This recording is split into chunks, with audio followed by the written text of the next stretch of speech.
بسم الله الرحمن الرحيم.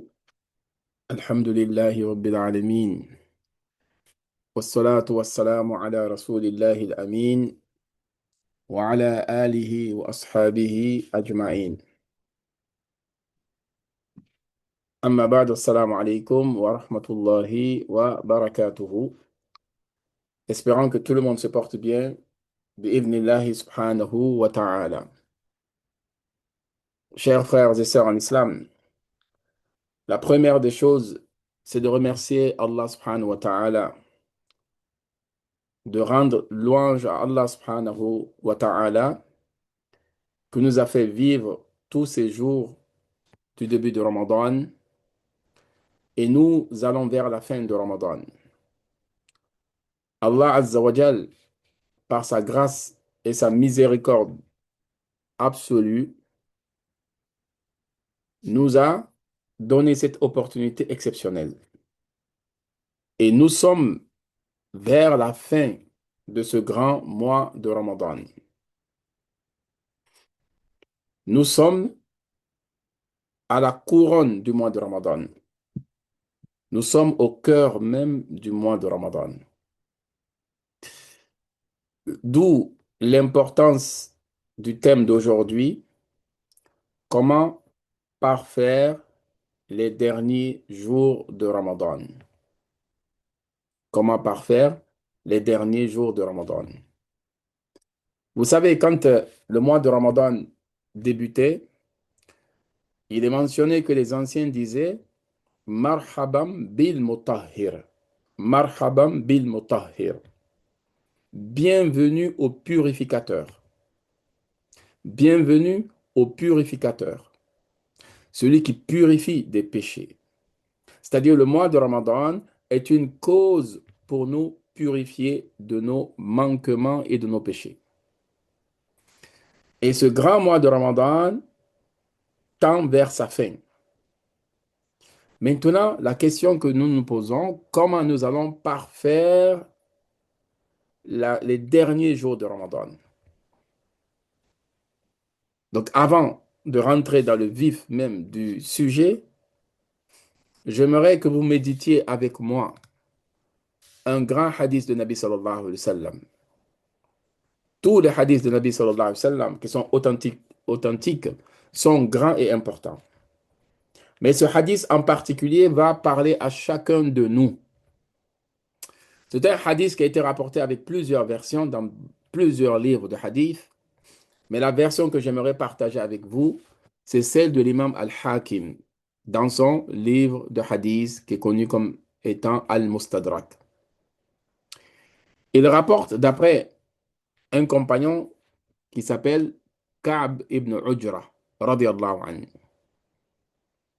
Ka'b ibn Ujra, radiyallahu anhu, dit Nabi Muhammad sallallahu alayhi wa sallam nous a dit un jour Uhdurul mimbar. Rapprochez-vous du mimbar. Le mimbar, c'est la chaire sur laquelle se tient l'imam pour le prône du vendredi. Donc, Nabi sallallahu alayhi wa sallam leur dit Uhdurul mimbar. Rapprochez-vous du mimbar. Fahadarna, nous nous sommes rapprochés. Et le compagnon Ka'b ibn Ujra continue en disant Falamma irtaqa darajatan qala amin. Lorsque le prophète sallallahu alayhi wa sallam a posé son pied béni sur la première marche de son mimbar, il a dit Amin. فَلَمَّا ارْتَقَى الدَّرَجَةَ الثَّانِيَةَ قَالَ آمين. Et lorsqu'il a posé son pied béni sur la deuxième marche de son mimbar, il a dit Amin. فَلَمَّا ارْتَقَى الدَّرَجَةَ الثَّالِثَةَ قَالَ آمين. Lorsque notre très cher et bien-aimé prophète Mohammed sallallahu alayhi wa sallam a posé son pied béni sur la troisième marche de sa chair, de son mimbar, il a dit Amin. Et Ka'b ibn Ujra, radiallahu anhu, le narrateur de ce hadith-là, nous dit فَلَمَّا نَزَلَ قُلْنَا يَا رَسُولَ اللَّهِ لَقَدْ سَمِعْنَا مِنْكَ شَيْئًا مَا كُنَّا نَسْمَعُهُ.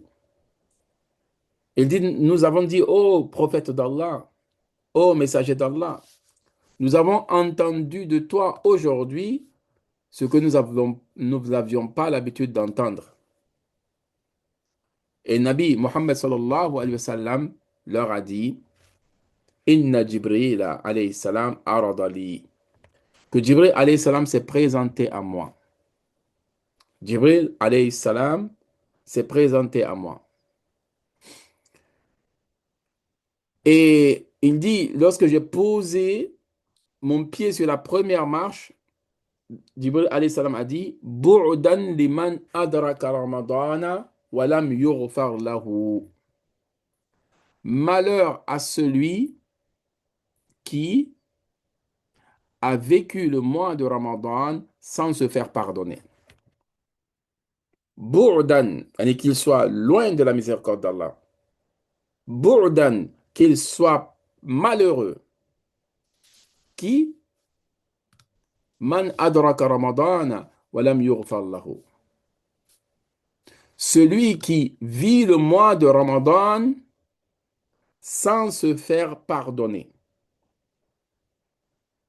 Imaginez-vous, mes frères et sœurs en islam. Dua du chef des anges, Jibril alayhi salam. Amin du chef de tous les prophètes et messagers, Muhammad sallallahu alayhi wa sallam.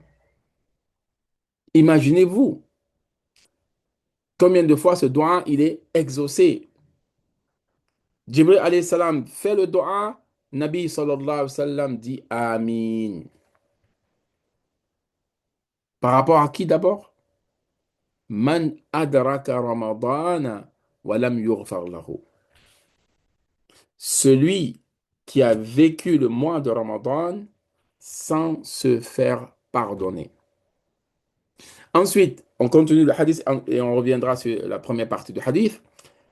Il dit, quand j'ai posé mon pied sur la deuxième marche, Jibril alayhi salam a dit, Bu'dan liman adraka abawahu indahu al-kibara aw ahaduhuma falam yudkhilahu al-jannah.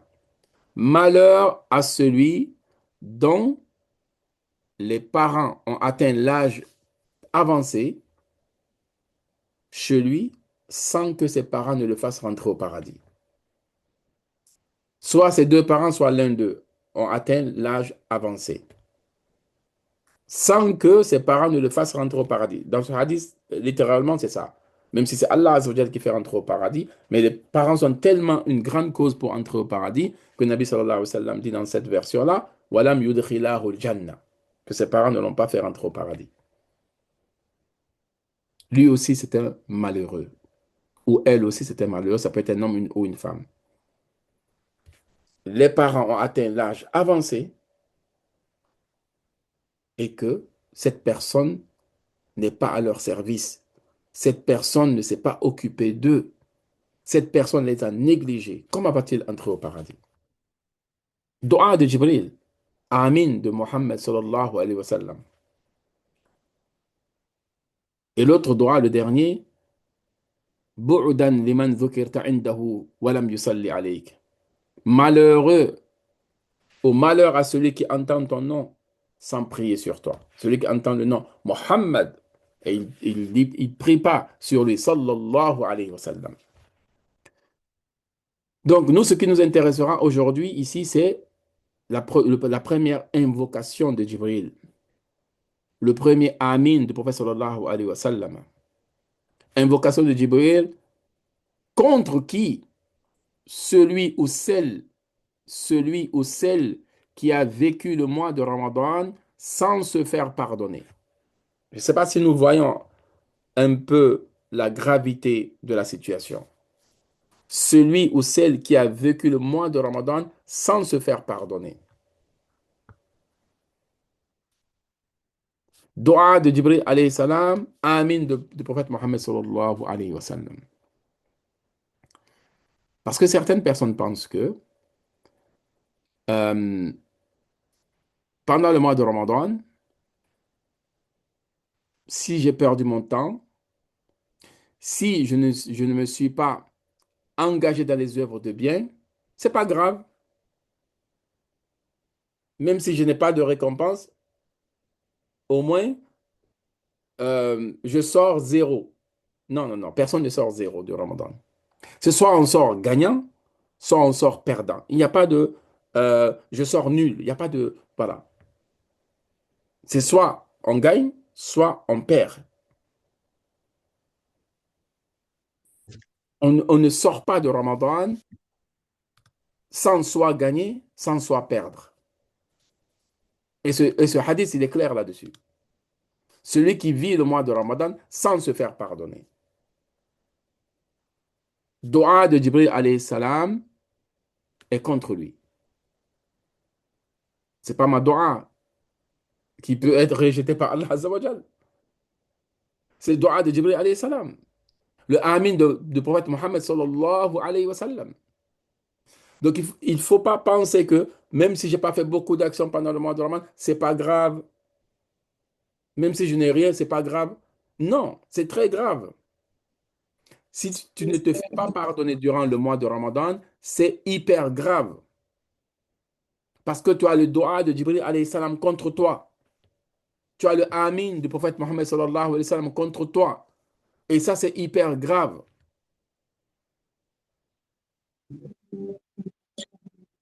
Et comment est-ce qu'on peut vivre le mois de Ramadan sans se faire pardonner? Si malgré le mois de Ramadan, on est dans la désobéissance d'Allah subhanahu wa ta'ala. On est dans l'insouciance, dans l'oubli d'Allah subhanahu wa ta'ala. Si malgré le mois de Ramadan, nous sommes dans al-riba wa namima, la médisance, la calomnie, écouter des choses illicites, dire des choses illicites. Avec le mois de Ramadan, continue à pécher, continue à désobéir à Allah Azza wa Jal. Ça peut priver la personne du pardon d'Allah subhanahu wa ta'ala. Maintenant, la bonne nouvelle, elle est où? La bonne nouvelle est que le Ramadan n'est pas encore terminé. Et le fait que le Ramadan ne soit pas encore terminé, cela veut dire que nous avons encore une opportunité exceptionnelle, magnifique, de pouvoir nous racheter.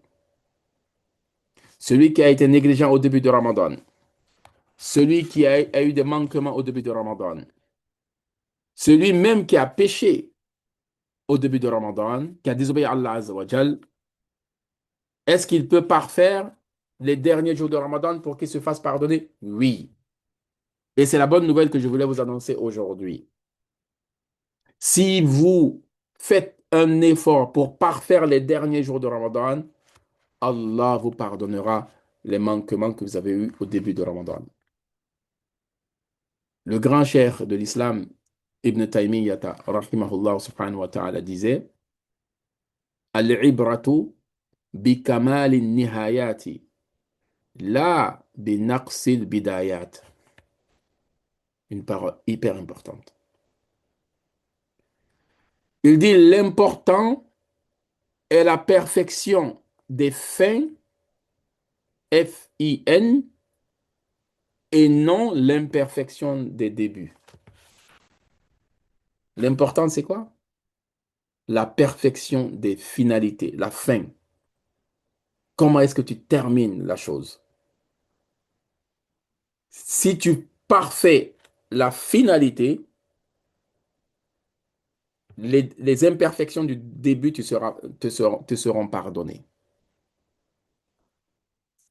Donc, si on a eu des manquements au début de Ramadan, si on a suivi son nafs, même si les rebelles parmi les shayatines sont enchaînés, mais le nafs, il est encore là. Inna nafs ala ammaratun bis-suu, comme le Coran a dit. Le nafs incite vers le mal, incite vers le péché. Donc, sache que tu as encore une opportunité magnifique de pouvoir te racheter. Comment? Il faut parfaire la fin de Ramadan. Et Nabi al-Karim sallallahu alayhi wa sallam, dans un hadith qui est dans le Sahih al-Bukhari, rapporté par Sahel ibn Sa'ad as-Sa'idi radiyallahu anhu, que notre très cher et bien-aimé prophète sallallahu alayhi wa sallam a dit Innamal a'malu bi khawatimiha. En vérité, les œuvres ne dépendent que de leur fin. F-I-N-S. Les œuvres ne dépendent que de leur fin. La conclusion, voilà. Les œuvres ne comptent que par leur conclusion. Comment est-ce que tu vas conclure ce mois de Ramadan? Tu as eu des manquements au début. Tu as eu des négligences au début. Tu as, tu t'as- tu as été paresseux. Ça peut arriver. Tu n'as pas assez prié la nuit. Tu n'as pas assez donné de sadaqa. Tu n'as pas assez nourri des pauvres pendant le mois de Ramadan. Tout ça, ce sont des manquements. Maintenant, Nabi sallallahu alayhi wa sallam te dit, Innamal a'malu bi khawatimiha. Les œuvres ne dépendent que de leur finalité ou de leur conclusion ou de leur fin. Donc, si tu parfais la fin, c'est ce qui va compter chez Allah Azza wa Jalla. Vous voyez combien de fois Allah est miséricordieux. Une personne peut faire beaucoup de péchés dans sa vie, beaucoup de manquements dans sa vie. Si à la fin de sa vie, il corrige ses erreurs, il se repent sincèrement, il revient à Allah Azza wa Jalla, Allah lui pardonne tous ses péchés, depuis tous ses manquements qu'il a eus. Qu'est-ce qui va compter? C'est sa fin. Et Nabi al-Karim sallallahu alayhi wa sallam, dans un hadith qui est rapporté par Imam Muslim, Yub'athu kullu abdin ala ma mata alayhi. Chaque serviteur sera ressuscité sur ce quoi il est mort. Si tu es mort dans la foi, tu seras ressuscité dans la foi.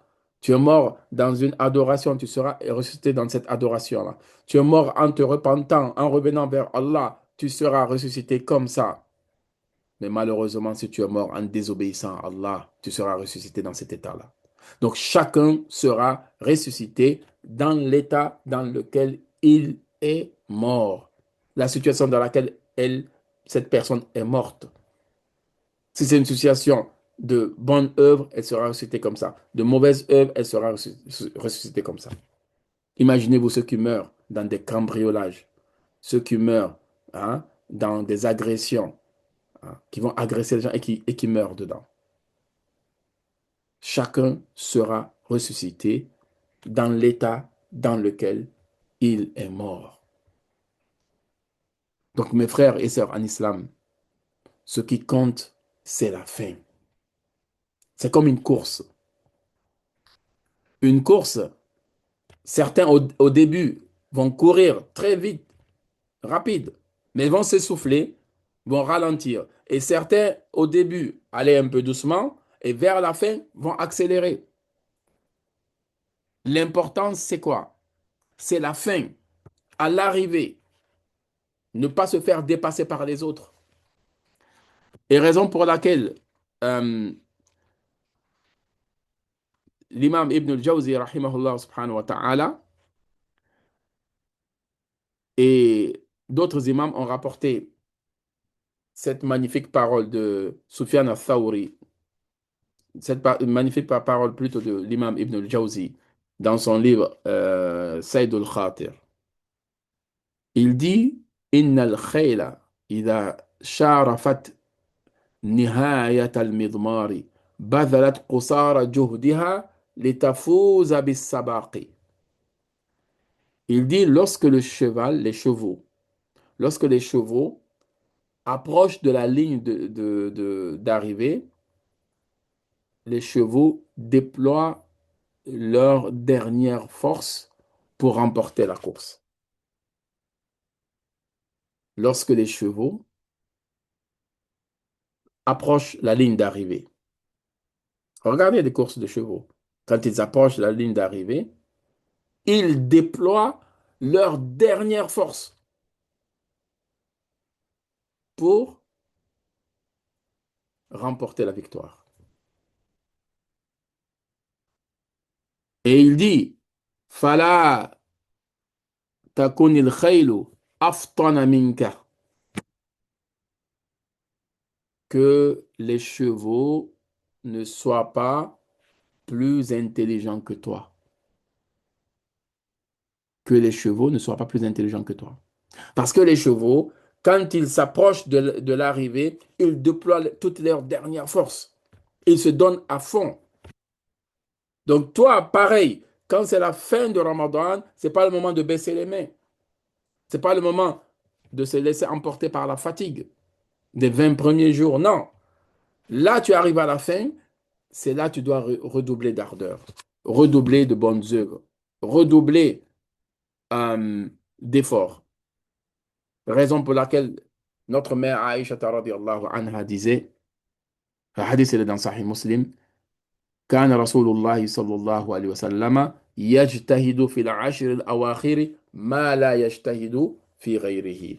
Que le Nabi sallallahu alayhi wa sallam faisait tant d'efforts dans les 10 derniers jours de Ramadan qu'il ne faisait pas au début de Ramadan. Notre modèle parfait, le prophète Mohammed sallallahu alayhi wa sallam, son épouse qui raconte cela. كان يجتهد في العشر الأواخر ما لا يجتهد في غيره.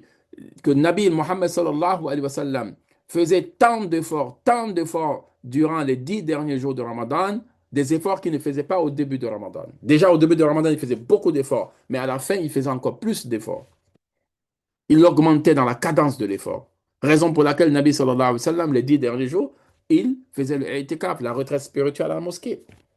Il coupait les liens avec les créatures pour se consacrer, pour se concentrer sur sa relation avec Allah subhanahu wa ta'ala. Pourquoi?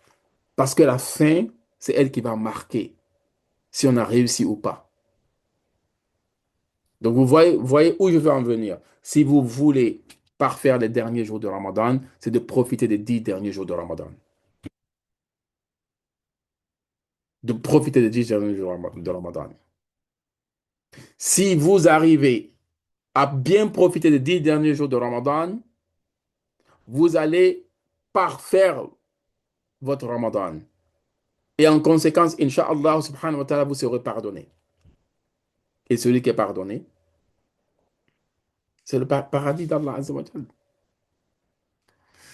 Raison pour laquelle, lorsque Aïcha radiallahu anha a posé la question à Nabi sallallahu alayhi wa sallam, si c'est Laylatul Qadr, quel dua dois-je réciter? Nabi al-Karim sallallahu alayhi wa sallam lui a enseigné un dua.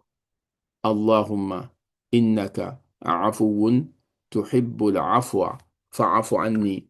Oh Allah, tu es pardonneur, tu aimes le pardon, pardonne-moi. Vous savez pourquoi? Parce qu'à la fin, si vous êtes pardonné, vous avez gagné. À la fin, si vous avez été pardonné par Allah, vous avez tout gagné. Innaka afuwun. Et al-afu, c'est un nom d'Allah. Oh Seigneur Allah, tu es pardonneur. Tu aimes le pardon. Pardonne-moi. Imaginez-vous comment ce doigt il est beau. Pourtant, il y a beaucoup de choses à demander à Allah.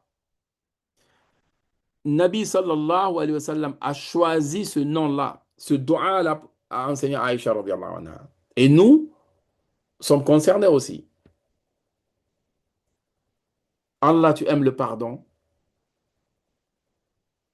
tu es pardonneur, tu aimes le pardon, pardonne-moi. Mais tu aimes le pardon, viens avant pardonne-moi. Tuhibbul afwa fa'afu anni. Les savants disent, il y a deux significations. Tuhibbul afwa, yani, oh Allah, tu aimes pardonner tes serviteurs. Tuhibbu an ta'afwa an ibadik. Tu aimes pardonner tes serviteurs. Et la deuxième signification, wa tuhibbu min ibadika an ya'afwa ba'duhum ba'da. Et tu aimes aussi que tes serviteurs se pardonnent les uns les autres. Tu aimes aussi que les serviteurs se pardonnent les uns les autres. Donc, si nous voulons le pardon d'Allah Azza wa Jal, nous devons pardonner aux gens. Surtout à ceux qui nous ont offensés.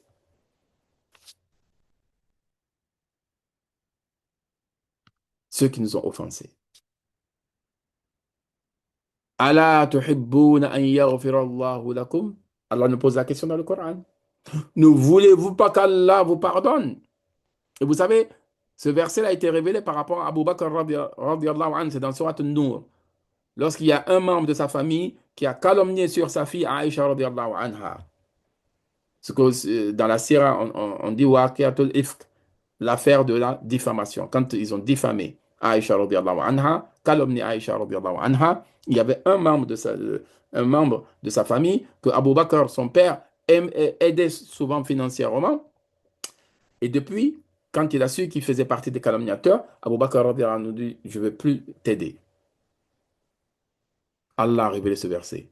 ولا يأتل أولو الفضل منكم والسعة أن يؤتوا أولي القربى. Que ceux qui ont les moyens parmi vous ne jurent pas qu'ils vont plus aider les autres.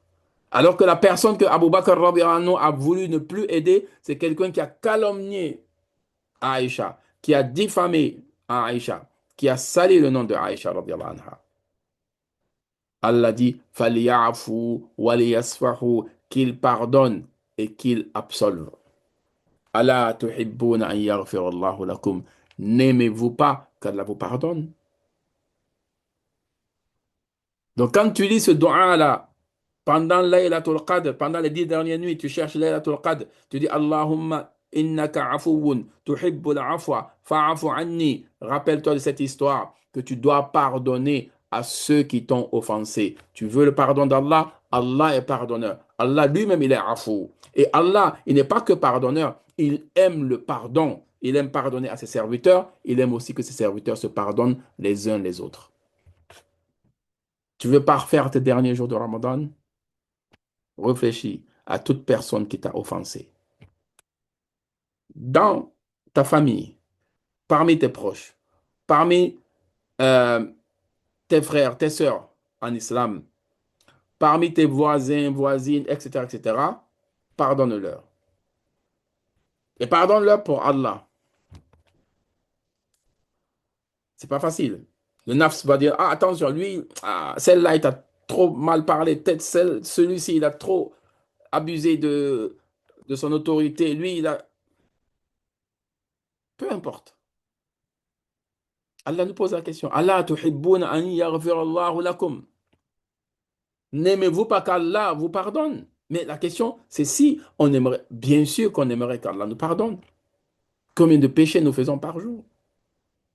Donc, celui qui veut parfaire ces derniers jours de Ramadan, qu'il commence déjà à pardonner à ceux qui l'ont offensé. Et vous savez, pardonner aux gens, ce n'est pas une faiblesse, c'est une force. Ce sont les gens faibles qui ont du mal à pardonner. Ce sont les gens faibles qui cherchent à se venger. Oui, parce qu'ils sont faibles de l'intérieur. Nabi Karim sallallahu alayhi wa sallam dans le hadith, ليس الشديد بسرعة إنما الشديد الذي يملك نفسه عند الغضب. Le fort, ce n'est pas celui qui terrasse les gens. Non. Le fort, c'est celui qui contrôle sa personne lorsqu'il est en colère. Parce que la rancœur, ça vient de la colère. C'est une colère que vous avez contre quelqu'un. Celui qui a de la rancune en lui, celui qui a de... C'est une colère qu'il a. C'est une colère qu'il a. Donc, qui est fort? Vous pensez que c'est celui qui fait peur au quartier à tout le monde?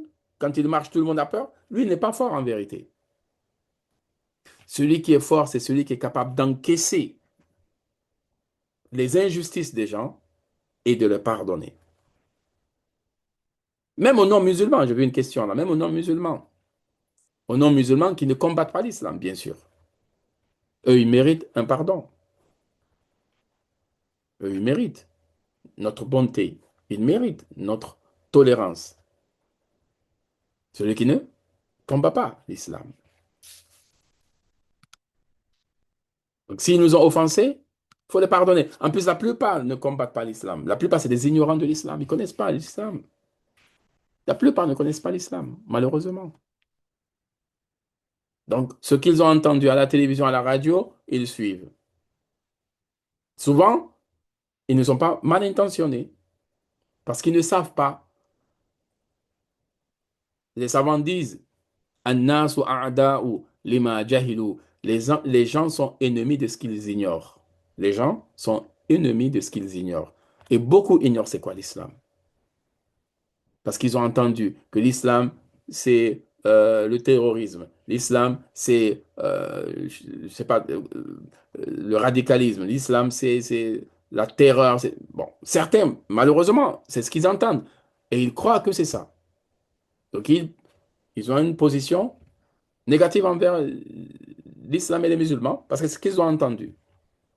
Et si nous vivons au quotidien avec ces personnes-là, nous les côtoyons au quotidien, ils voient le comportement du bon musulman qui est respectueux de ses voisins, respectueux des droits des autres, qui veut même la miséricorde du musulman. Il veut que les gens soient sauvés. Il veut que les gens embrassent la foi, que les gens ne restent pas dans la désobéissance d'Allah subhanahu wa ta'ala. Qui serait content de voir les gens aller brûler dans le feu de l'enfer?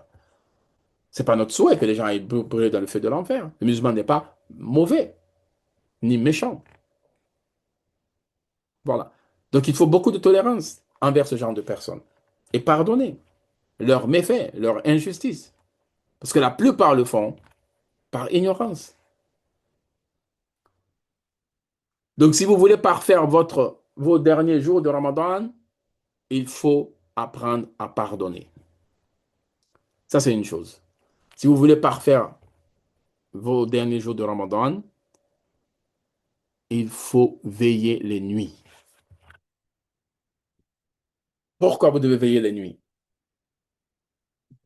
À la quête de Laylatul Qadr. Une nuit bénie. C'est la nuit la plus bénie de toute l'année. Il n'y a pas une nuit plus bénie que celle-là. Et c'est le Coran qui le dit. Inna anzalnahu fi laylatin mubaraka. Nous l'avons révélé pendant une nuit bénie. Nous avons révélé quoi? Le Coran pendant une nuit bénie. Quelle est cette nuit bénie? C'est la nuit de l'Qadr, la nuit de la puissance, la nuit de la grande considération, la nuit de la grande valeur, la nuit du destin. Tout ça, ce sont des définitions de Qadr. Inna anzalnahu fi laylatil qadr. Nous avons certes fait descendre ce Coran durant la nuit d'Al-Qadr. Allah lui-même dit, subhanahu wa ta'ala, Laylatul Qadri khayrun min alfi shahr. Que la nuit d'Al-Qadr est meilleure que 1000 mois. C'est pas égal à 1000 mois. Certains se trompent en pensant que c'est égal à 1000 mois. Non, ce n'est pas égal à 1000 mois. C'est meilleur que 1000 mois. Faites la différence entre égal et meilleur. Ici, c'est le superlatif, hein. C'est meilleur. Khayrun, meilleur que 1000 mois. Et certains ont estimé les 1000 mois, vous savez à combien? À 83 ans, 4 mois. 83 ans, 4 mois. Et les savants disent, parmi eux Ibn Rajab al-Hambali, toute œuvre qu'on fait durant cette nuit est meilleure que 83 ans, 4 mois d'œuvre. Si vous dites une fois Subhanallah, c'est meilleur que 83 ans, 4 mois de Subhanallah. Si vous donnez un seul euro, la nuit d'Al-Qadr, c'est meilleur que 1000 mois que vous avez donné un euro, un euro, un euro. 1000 mois. Une rakat que vous faites pendant Laylatul Qadr, c'est meilleur que 1000 mois de une rakat. Une nuit, parmi les 10 dernières nuits. Donc, si on veut parfaire les derniers jours de Ramadan, faisons comme le prophète sallallahu alayhi wa sallam. Et c'est notre mère Aïcha radiallahu anha qui le raconte si bien. كان رسول الله صلى الله عليه وسلم إذا دخل العشر شد مئزرة وأحيا ليلة وأيقظ أهله. Que Nabi al-Karim sallallahu alayhi wa sallam, quand débutaient les 10 derniers jours de Ramadan, il attachait son pagne. Shadda mi'zara. Il a attaché son pagne. Ça veut dire que Nabi al-Karim sallallahu alayhi wa sallam, pendant ces 10 dernières nuits, se consacrait qu'à l'adoration. C'est que même avec ses épouses, il n'avait pas de relation pendant ces nuits-là. Il attachait sa ceinture dans le sens, il était prêt pour l'adoration. Prêt pour l'adoration. Prêt pour de longues adorations. Hein? Parce que tous les jours, il adorait Allah. Mais là, quand c'est les 10 dernières nuits, c'était, voilà, je suis prêt, motivé. Il vivifiait ses nuits, il veillait ses nuits. Les savants disent soit toute la nuit, soit une grande partie de la nuit. Soit toute la nuit, soit une grande partie de la nuit. Nabi sallallahu alayhi wa sallam veillait. Seul? Non. Wa ayqadha ahla. Et il réveillait sa famille. Et quand on dit ahl, l'épouse et les enfants, c'est la famille. Les enfants qui peuvent, bien sûr, qui peuvent prier, même si c'est 2 rakats, après ils vont se reposer, c'est pas grave. Surtout quand c'est des vacances où ils vont parler, comme bon, là, ici, l'école a reprise, hein, ceux qui sont en zone, je pense, C. Mais même si c'est 2 rakats, ou si c'est que le week-end, il ne faut pas qu'ils soient privés de cela. Donc, si on veut parfaire nos derniers jours de Ramadan, là, de cette année, si on veut parfaire cela, imitons le prophète Mohammed sallallahu alayhi wa sallam. Serrons nos ceintures, ce qui veut dire levons-nous avec toute la grande motivation. Divorçons du sommeil pour un certain temps, pas pour tout le temps, pour un certain temps. Soyons debout devant Allah, à réciter le Coran, à écouter le Coran, de longs recos, de longs sujoud. Parmi les pieux vertueux, il y avait une femme, c'est la femme de euh, Habib Abi Muhammad, rahimahullah subhanahu wa ta'ala, parmi les pieux anciens. Quand la nuit débutait, elle disait à son mari, قد دخل الليل, la nuit a débuté. وزادنا قليل والسفر بعيد. Elle disait, oh mon mari, la nuit a débuté. Notre provision est peu.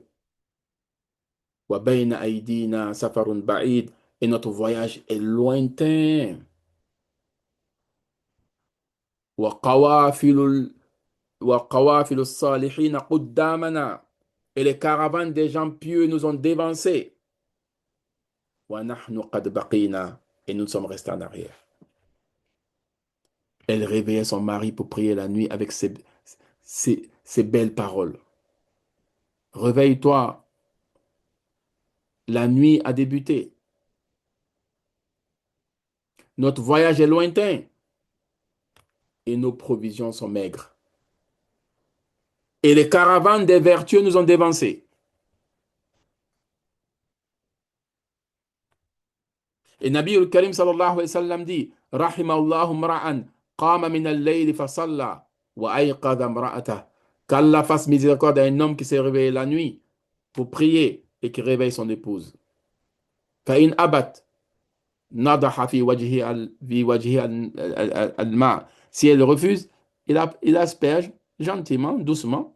Pas il prend un seau d'eau, il le verse dessus, non. Sinon, ça va aller très mal.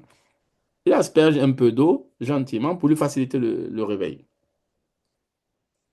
Et aussi, ça va dans les deux sens. Wa rahimallahu imra'atan, qu'Allah fasse miséricorde à une femme qui se lève la nuit pour prier et qui réveille son mari. Et si son mari a du mal à se réveiller, elle asperge légèrement, gentiment, un peu d'eau au visage pour le faciliter le réveil.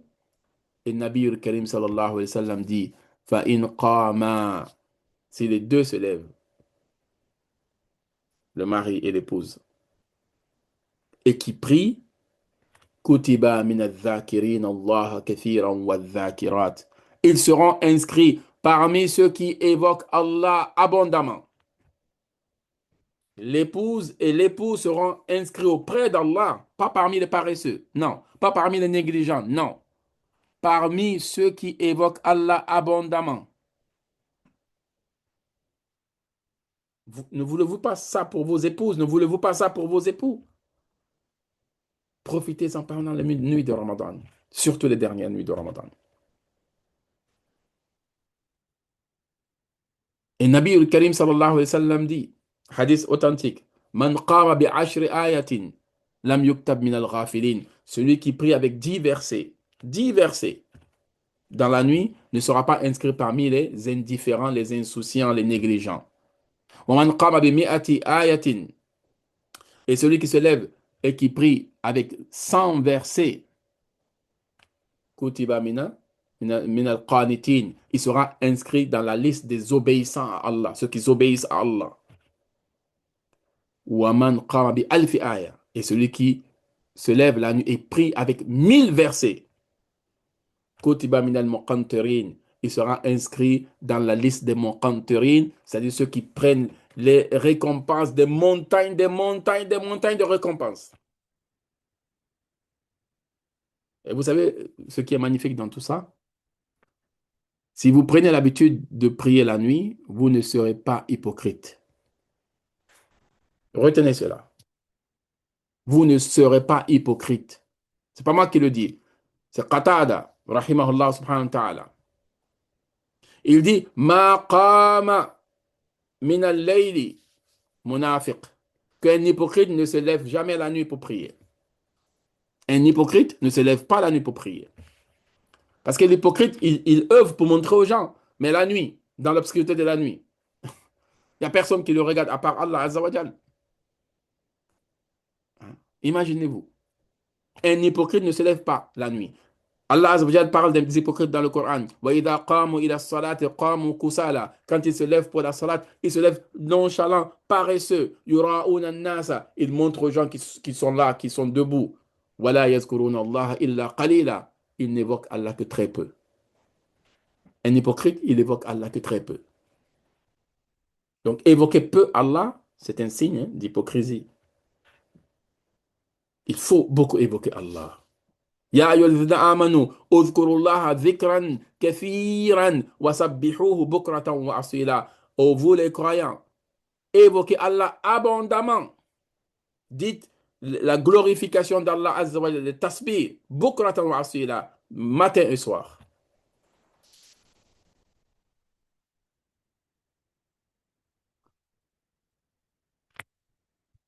Donc, il y a quelques questions. Faut-il prier après l'Aïcha? Oui, à partir la nuit commence à partir de Maghrib, hein. À partir de Maghrib jusqu'à Soub. Tout ce que vous pouvez faire pendant l'intervalle de Maghrib jusqu'à Soub, ça fait partie de la nuit. Après, pour Laylatul Qadr, ce qui est recommandé, c'est de veiller le maximum qu'on peut. C'est-à-dire à partir de l'Aïcha, de veiller le maximum qu'on peut. On n'est pas obligé de veiller toute la nuit, hein. Le maximum qu'on peut. Même si c'est 1 heure, 2 heures, après on se repose, on se réveille si on peut. Voilà. L'essentiel, de Maghrib jusqu'à Soub, il ne faut pas être dans la négligence. C'est tout. Les 10 dernières nuits, là, il ne faut pas être dans la négligence. Parce que Allah dit, Tanazzalul malaikatu war-ruhu fiha. Les anges et Jibril alayhi salam, ar-ruh, Jibril alayhi salam descendent. Ils vont même dans les maisons, on n'est pas obligé d'être à la mosquée, hein. La mosquée pour les prières obligatoires, il n'y a pas de souci. Mais on n'est pas obligé d'être à la mosquée, même dans les maisons. Sauf que il ne faut pas qu'il y ait des photos accrochées au mur. S'il y a des photos qui sont accrochées au mur, les anges ne rentreront pas dans cette maison-là. Les anges de la miséricorde, bien sûr. Donc, il faut faire attention, ceux qui ont des cadres chez eux, avec voilà, des choses comme ça. Il faut faire attention. Donc, les anges descendent abondamment pendant Laylatul Qadr. Mais on ne les voit pas. Ils sont là quand même. Ils rentrent dans les maisons, ils rentrent dans les mosquées. Ils invoquent Allah pour les gens. Imaginez-vous tous les péchés que nous avons. Les anges descendent cette nuit-là. Et nous, on est là en train de dormir ou en train de regarder une série télévisuelle. Na'ouz billah. Hein? Les nuits, on doit profiter. Pour bien terminer le mois de Ramadan, on est sur le téléphone en train de regarder des vidéos TikTok ou je ne sais quoi d'autre qui n'ont aucune importance alors que les anges sont en train de descendre. Et ils descendent pourquoi? Pour voir les croyants, pour faire dua pour les croyants. Et quand ils descendent, ils sont témoins. Ils voient les croyants en train d'adorer Allah Azza wa Jal, en train de pleurer devant Allah. Et le vent qui souffle vers Soub, ce vent-là emporte les pleurs de ceux qui demandent pardon à Allah. Ce vent-là emporte les doigts de ceux qui invoquent Allah. Ce vent-là qui souffle vers Soub, il vient, il prend les gémissements, les pleurs de ceux qui ont regretté le mal qu'ils ont fait. Et celui qui regrette amèrement le péché qu'il a fait, qui demande pardon à Allah, c'est comme s'il n'a pas commis de péché. At-ta'ibu mina dhambi kaman la dhamba lah. Celui qui se repent sincèrement d'un péché, c'est comme s'il n'a jamais commis ce péché. Allah lui pardonne son péché. Donc, mes frères et sœurs, une troisième chose qu'on peut faire aussi pour parfaire et pour euh, terminer de façon belle ce mois de Ramadan, c'est ces dernières nuits-là et ces derniers jours, augmenter dans les sadaqas. Oui, augmenter dans les sadaqas. Il y a certains compagnons, par exemple Ibn Abbas radiallahu anhu, il ne rompait jamais le jeûne, kana yasumu wala yuftiru illa ma'al masakin. Ibn Abbas, quand il jeûnait, il ne rompait jamais son jeûne s'il n'y avait pas de pauvres avec lui. S'il n'y avait pas de pauvres avec lui. Voici la voie à suivre.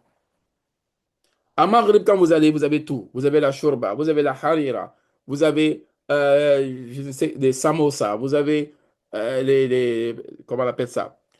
Les briques, tout ce que vous voulez. Ils sont où les fuqara, les masakin? Si vous ne pouvez pas les inviter, au moins donnez, contribuez.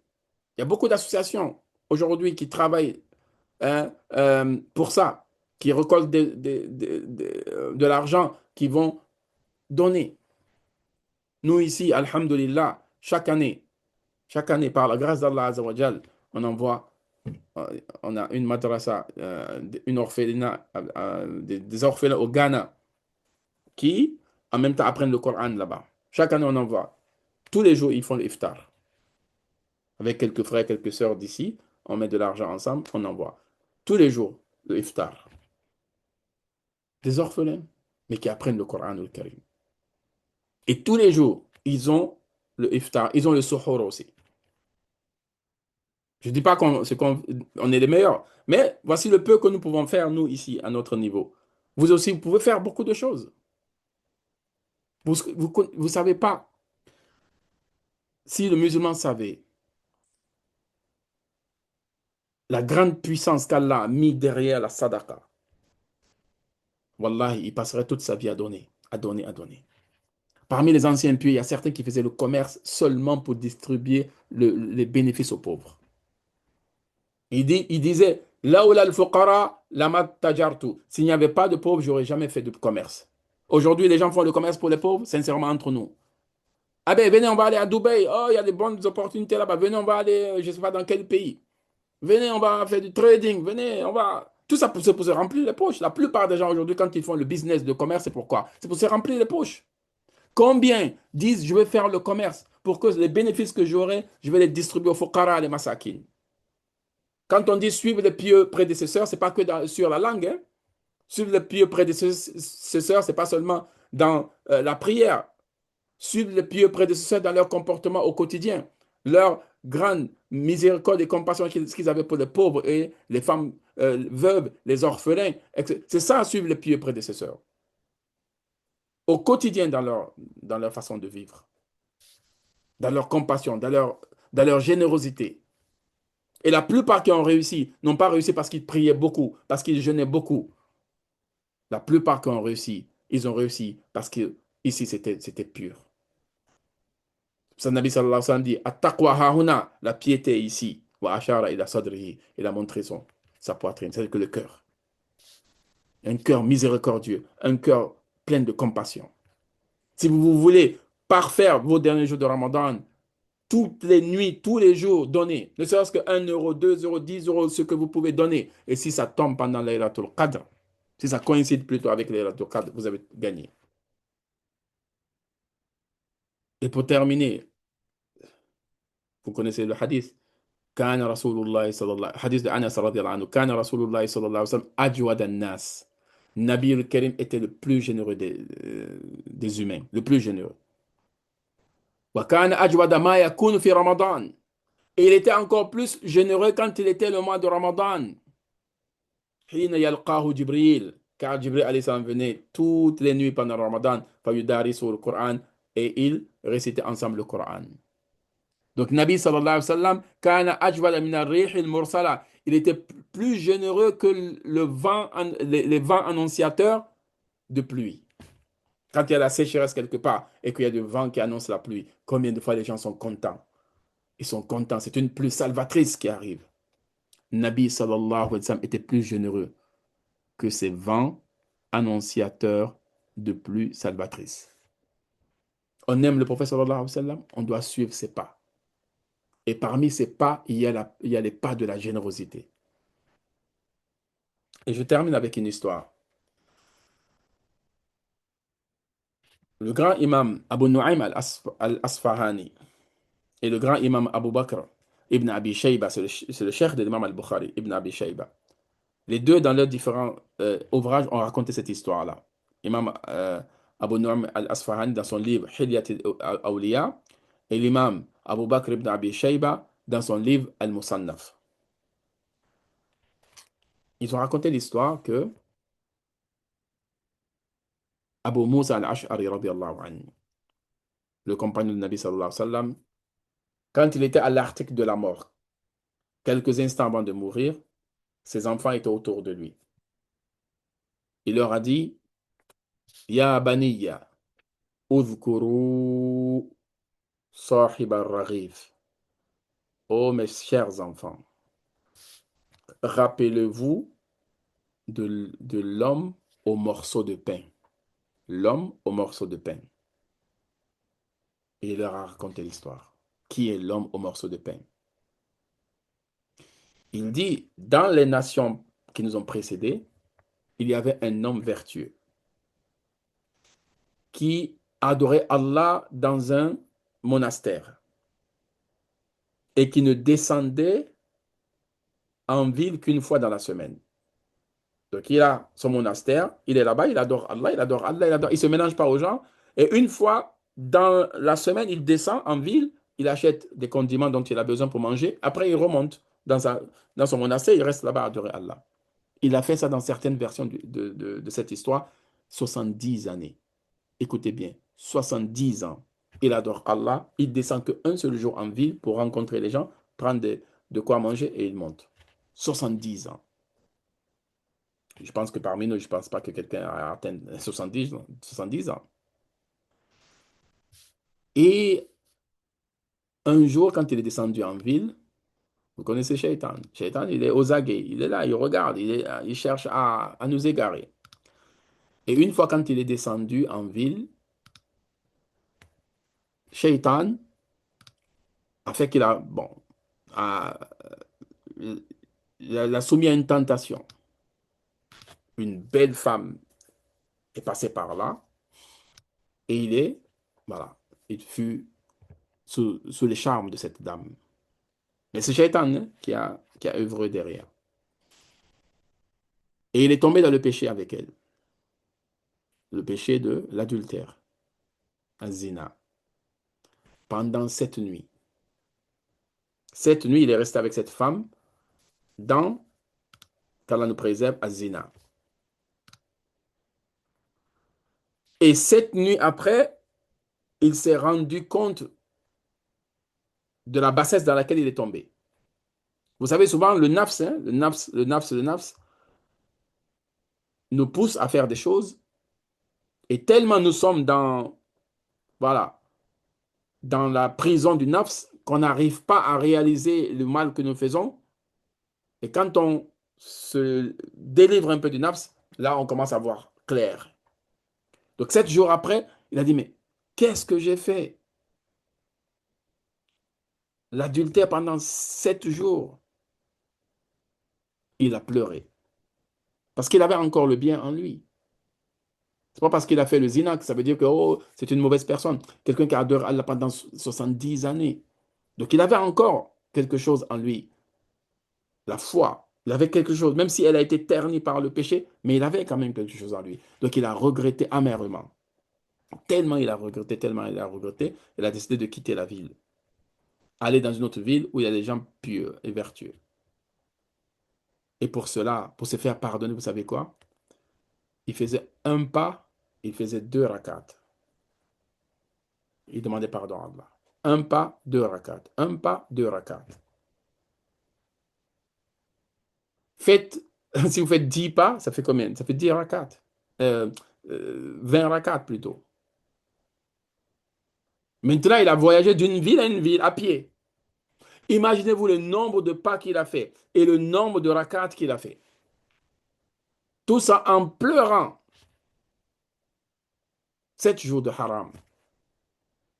Chaque pas, il prie, il pleure. Il prie, il pleure. Il y a une histoire authentique, hein, que dans les livres que je vous ai cités, les références. Et quand il est arrivé dans l'autre ville, il y avait 12 pauvres. Il est tombé dans un groupe de 12 pauvres. Et tellement il était fatigué à cause de la marche, il a prié sur la route, il s'est prosterné sur la route. Donc il était tellement fatigué que il s'est jeté parmi ces personnes-là, ces fouqara, ces pauvres qui étaient là. Alors que ces pauvres, ils n'étaient pas là pour rien. Ils attendaient qu'on les distribue du pain. Chaque nuit, il y avait un moine qui descendait, qui donnait du pain à ces pauvres pour manger. Ils étaient 12 pauvres, donc ils venaient avec 12 morceaux de pain chaque nuit. Donc ce jour-là, cette personne, ce moine, il est descendu avec 12 pains. Il a distribué. Et cet homme-là qui a adoré Allah pendant 70 ans, il lui a aussi donné un pain. Lui aussi, il avait tellement faim parce qu'il n'a pas mangé, hein. Tout son voyage, il n'avait rien à manger. Tellement il regrettait son péché, il priait sur la route, il regrettait, il priait sur la route. Il était exténué, fatigué, il avait faim. Donc il a pris aussi un pain. Le problème, il est où? C'est qu'ils sont devenus 13. Lui, il avait l'habitude de distribuer 12 pains parce qu'ils étaient 12 pauvres. Donc il y a un pauvre qui n'a pas eu le pain. Donc le pauvre qui n'a pas eu le pain a dit, il est où mon pain? Le moine a dit, mais je suis venu avec 12 pains, je distribué 12 pains, donc ne cherche pas à avoir deux pains. Parce que le moine a cru qu'il voulait deux pains. Il a dit, chacun a eu son pain, c'est bon. Le moine, il est parti. Et l'homme qui faisait le repentir avait le pain dans sa main. Il avait tellement faim, mais il a dit, il y a un pauvre qui a demandé le pain, hein. Et c'est son droit, puisque lui, il fait partie des 12 personnes, moi je viens d'arriver. Donc il s'est dit en lui, c'est pas grave, je vais sacrifier ma faim. Le pain que j'ai, je vais le donner. Donc il a donné son pain à, à ce pauvre. Et il est mort dans la nuit. À cause de la faim, hein. Il est mort dans la nuit. Et quand il est mort, les anges du paradis et les anges de l'enfer sont venus. Les anges du paradis ont voulu prendre son âme. Les anges de l'enfer disent non, c'est l'enfer. Pourquoi? Parce que 7 jours, il a fait le zina. Les anges du paradis disent 70 ans, il est en train d'adorer Allah. Donc Allah a tranché.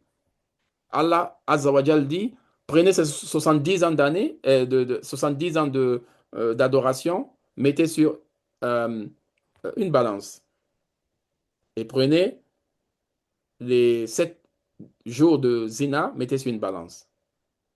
On verra qui est la plus lourde. Vous savez quoi? Les 7 jours de péché ont remporté les 70 années d'adoration. Regardez comment le péché il est grave. 7 jours de péché ont effacé 70 années d'adoration. Et Allah, par sa miséricorde, a dit, maintenant vous allez comparer les 7 jours de péché avec le morceau de pain qu'il a donné aux pauvres. Et quand ils ont pesé les deux, le morceau de pain a eu le dessus sur les 7 jours de péché. Pourquoi? Parce qu'il avait tellement faim, il allait mourir s'il ne mangeait pas ce pain. Mais il a préféré donner ce pain et mourir. Donner ce pain aux pauvres et lui va mourir.